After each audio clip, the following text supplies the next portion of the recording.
ฮ้ยพี่ดิวไปเกาะยังไงทำไมถึงแบบไม่คล้ำไม่ดำลงเลยนะคะยกเว้นวันที่29นี่แหละเพราะว่าพี่ดิวเนี่ยตั้งใจอยากให้แบบว่าผิวมันดูแทนขึ้นนิดนึงนะคะแล้วดีมากรอบนี้คือผิวอะแทนขึ้นทั้งตัวเลยแบบว่าไม่ดำไม่ด่างไม่ลอกไม่แดงนะคะเพราะว่าแน่นอนเรื่องทาเราจะไม่บกพร่องเวลาดิวจะไปเล่นน้ำอะไรอย่างเงี้ยดิวจะอัดกันแดด2ชั้นหน้าเนี่ยตัวหลักๆรอบนี้ดิวก็จะใช้มีโอเจนเป็น chemical sunscreen นะคะ SPF 50นะคะแล้วก็ broad spectrum ถ้าเขียนว่า broad spectrum เนี่ยมันก็คือว่าสามารถที่จะกัน UVA ได้ด้วยนะคะเป็นกันแดดที่เนื้อ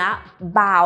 ที่สุดเท่าที่เราเคยใช้มาเราก็ไม่พอไงเราก็จะใช้กันแดดที่เป็นสเปรย์พ่นทับลงไปอีกนะคะถ้าสมมติต้องไปออกแดดหนักๆดิวใช้ La Roche-Posay ฉีดไปทั้งหน้าเลยนะคะดีมากตัวนี้ก็เป็นตัวหนึ่งที่แบบไม่วอกไม่ขาวนะแล้วเราก็รู้สึกแฮปปี้กับมันมาก